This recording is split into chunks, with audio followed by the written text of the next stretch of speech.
चाहिए, अब क्यों काम नहीं होता उनसे? वो माँ प्रेग्नेंट है ना, बच्चा होने वाला है। मैं कभी भी भाई बन जाऊंगा इस साल के अंत तक। क्या बोल रहे हो? वो सर पर हाथ रखकर बैठ जाती है। यार पहले क्यों नहीं बताया? कैसा मजाक है ये? झूठ बोल रहे हो ना? हाँ झूठ बोल रहे हो ना? तभी ससुर की आवाज आती है। बहू पानी गरम कर दे, तेरी सास को दवाई देनी है। समय पर दवाई ना दी तो परेशानी हो जाएगी।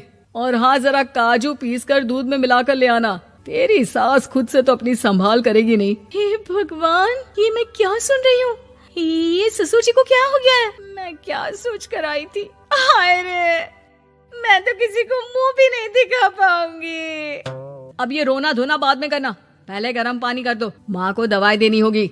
और हाँ, रात को माँ के पैरों में तेल लगा देना। बहू को गुस्सा आ जाता है। वो बड़बड़ करती किचन में जाती है जहाँ उसका ससुर खड़ा होता है। एक बड़ी जिम्मेदारी है हम सबके सर ऊपर। इस उम्र में माँ बनना खतरे से खाली नहीं होता। हाँ हाँ पता है, तो क्यों बन गई माँ?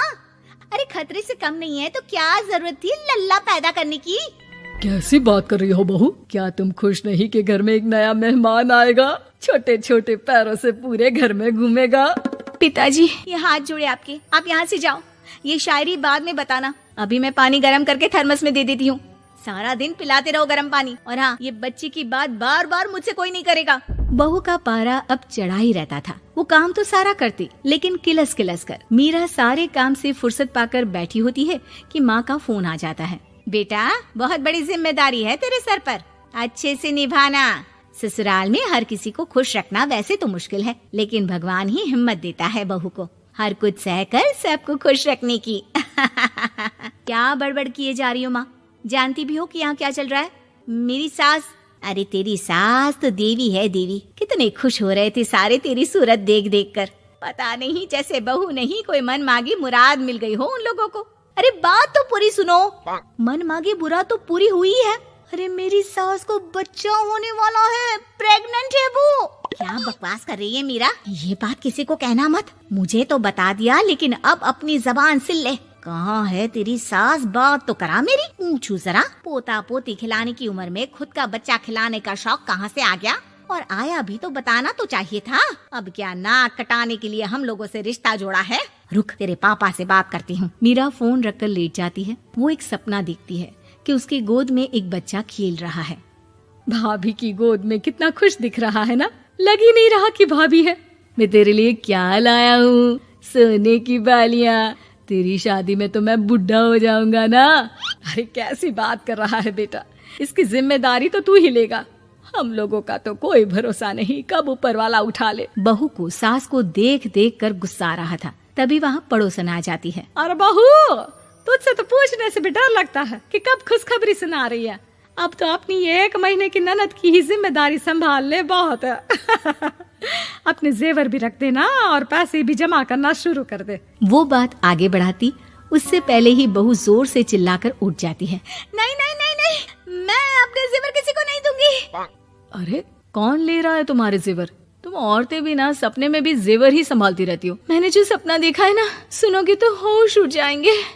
अच्छा तुम अपना सपना बाद में बताना, पहले मेरा सुनो। कल मैंने इतना अच्छा सपना देखा, इतना अच्छा सपना देखा कि अगर वो पूरा हो जाता है ना तो मैं तुम्हारे लिए रानी हार बनवा दूंगा। बहू अब सारे गम भूलकर पति का सपना सुनने में लग जाती है। अरे क्या सपना था बताइए ना, बोलिए भी तो क्या सपना है, मैं पूरा कर दूंगी अगर बात रानी हार की है तो। बोलिए बोलिए। मैंने रात को सपना देखा कि माँ को बेटी हुई है और मुझे बहन। सच्ची इस घर में बेटी हो जाए तो मैं तो झूम ही उठूं।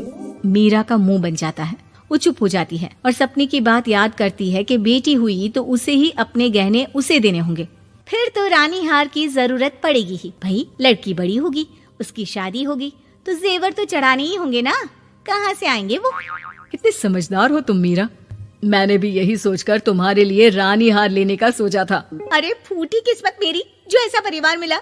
मेरे पापा की तो मैं अभी क्लास लगाती हूँ, जो सब जानते हुए भी ऐसे परिवार में मेरी शादी कर दी। बहू पिता को फोन लगाने ही वाली होती है कि ससुर की फिर से आवाज आती है। बहू गरम पानी ले आ जल्दी, थर्मस में खत्म हो गया है। बाद में खबर लेती हूँ मैं पापा की, पहले सास को गर्म पानी दिया हूँ।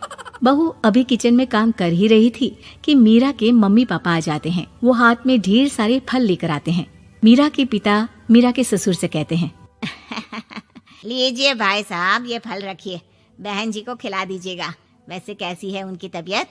बस पता तो है आपको, ऐसे वक्त में जो होता है बस वही सब। मुझे तो सुनकर बहुत गुस्सा आया था, लेकिन चलिए, भाग्य में जो है लिखा उसे कौन टाल सकता है। डॉक्टर को दिखाए? हाँ, बस डॉक्टर आने ही वाला है। अच्छा हुआ आप लोग भी आ गए। उतने में एक सुंदर सी लेडी डॉक्टर आती है। पेशेंट कौन है? आप? अरे नहीं जी, मैं तो बहू हूँ इस घर की। मैं तो अभी सोच भी नहीं सकती पोता या पोती के बारे में। अभी तो मेरी सास ही। अरे चुप हो जाना, देख तो ले, डॉक्टर है ये, किसी के भी सामने गुस्सा फोड़ देती है। डॉक्टर कमरे में जाती है और थोड़ी देर बाद बाहर आ जाती है। पीछे से सास भी निकल आती है।